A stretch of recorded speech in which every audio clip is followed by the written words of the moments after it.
আর এই নথি সংরক্ষণে ইতিমধ্যেই জেলায় জেলায় নির্দেশিকা পাঠিয়েছে রাজ্য। কি বলছেন মুখ্য সচিব, শুনবো। অনেকগুলো রিফর্ম করছি যেটা আছে, এসব যেমন গন্ডগোল ধরা হলো 11,000 থেকে বেশি আপনার birth certificate falls out of 46,000, 1,80,000 যেটা ফলস ডিজিটাইজেশন, আমরা সব ডিজিটাইজেশন কাজ আটকে দিয়েছি, আমরা ভেরিফিকেশন চলছে। আর মানুষকে অসুবিধা হচ্ছে, কিছু লোক যে গন্ডগোল করছে, কিছু যেটা আছে অ্যান্টি সোশ্যাল এলিমেন্ট আছে, কিছু যেটা লোক গন্ডগোল করছে, ও জন্য ভাইরাল পাবলিক যেটা আছে সাফার করছে।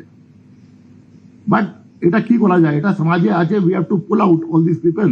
কিছু টেম্পোরারি অসুবিধা হবে, কিন্তু ফাইনালি যেটা আছে পরিষ্কার পরিচ্ছন্ন জন্য একটা ভালো সিস্টেম তৈরি হবে। দেখুন, আমরা এর আগেও বিভিন্ন সময় শুনেছি যে সীমান্তবর্তী যে জেলাগুলো রয়েছে আমাদের রাজ্যের, সেখানকার ডেমোগ্রাফি বদলে গিয়েছে। কিভাবে? ঠিক এইভাবে, এই জালিয়াতি করে। আর সব থেকে আশঙ্কার জায়গা কোনগুলো, কোথায় সব থেকে এই জালিয়াতি বেশি? তার মধ্যে মালদা রয়েছে, মুর্শিদাবাদ রয়েছে, উত্তর দিনাজপুর রয়েছে। সব থেকে বেশি শতাংশের নিরিখে জালিয়াতি এই জায়গায়। এত গুরুত্বপূর্ণ খবর, তাতে আপনিও চমকে উঠবেন। এসআইআর হয়েছে, অনেক ভুয়ো ভোটারের নাম বাদ গিয়েছে, তারপরেও রয়ে গিয়েছে ভুয়ো ভোটার। আমার সঙ্গে নিউজ রুম থেকে অনির্বাণ আছে। অনির্বাণ, একটু যদি আমরা সংখ্যাটা বোঝানোর চেষ্টা করি যে কত পরিমাণ এখনো পর্যন্ত ভুয়ো, মানে এসআইআর হয়ে যাওয়ার পরেও ভুয়ো রয়ে গেছে, ভূত রয়ে গিয়েছে, এই পরিমাণটা কত? রাজ্যের মুখ্য সচিব আজকে যখন সাংবাদিক বৈঠক করলেন এবং সেখানে পরিসংখ্যান পেশ করলেন রাজ্য সরকারের তরফ থেকে, তখন যে পরিসংখ্যানটা পেলাম, সংখ্যাটা আমরা পেলাম, সেটা কিন্তু চমকে দেওয়ার মতো। এই ভুয়ো ভোটার যে এখনো রয়ে গিয়েছে, এবং শুধু ভুয়ো ভোটার নয়, এই ভুয়ো ভোটাররা কারা নির্দিষ্ট করে, সেই ভুয়ো ভোটাররা যারা জন্মের শংসাপত্র মানে বার্থ সার্টিফিকেট জাল করে থেকে গিয়েছেন। জাল কিভাবে করলেন? সার্টিফিকেট একরকম ভাবে ইস্যু হয়, সেটা ইস্যু করেনি পুরসভা, সেটা জাল হলো না।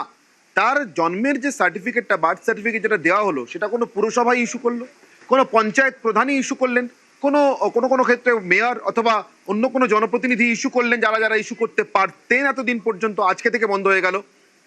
ইস্যু করলেন তাকে যে আসলে দেশের নাগরিক নয়। কেন করলেন?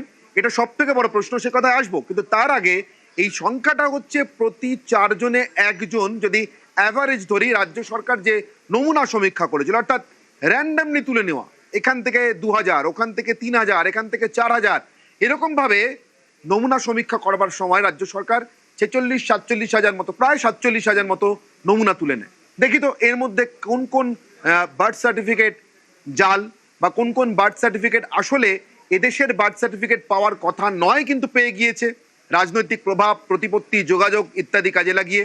দেখা যাচ্ছে সংখ্যাটা 47 হাজারের মধ্যে 11,000, একদম খুব ছোটবেলায় শেখা শতাংশের হিসেব, পার্সেন্টেজের অঙ্ক যদি কষি, তাহলে সংখ্যাটা 100-র মধ্যে দাঁড়াবে 25 বা তার একটু বেশি, অর্থাৎ প্রতি 1 লাখে 25,000, প্রতি 4 জনে 1 জন জাল ভোটার।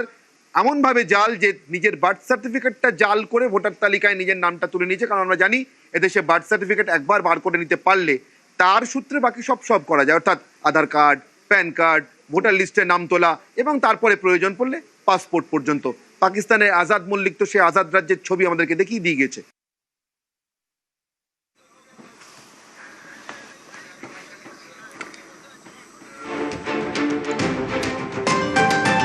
ন্যাশনাল সিকিউরিটির জন্য কোনো কম্প্রোমাইজ নেই। এটা যে আছে নেশন ফার্স্ট, নেশন ফার্স্ট আছে, নাহলে क्योंकि যে আছে, যদি পশ্চিমবঙ্গে খারাপ হবে গোটা কান্ট্রি খারাপ হবে। আর যদি বিকশিত ভারত হবে, পশ্চিমবঙ্গ ছাড়া হতে পারে না। ইচ অ্যান্ড এভরি, মিজোরাম জন্য হতে পারবে না, মেঘালয়ের জন্য হতে পারবে না, ইচ অ্যান্ড এভরি স্টেট জন্য হতে পারবে না। তো যেটা আছে আপনার ন্যাশনাল নর্মস আছে, ওটা ফলো করতে হবে। যদি এখান থেকে লোক বেরিয়ে গেছে, অন্য স্টেটও গিয়েছে, ওটাও আমরা চেক করে বের করবো।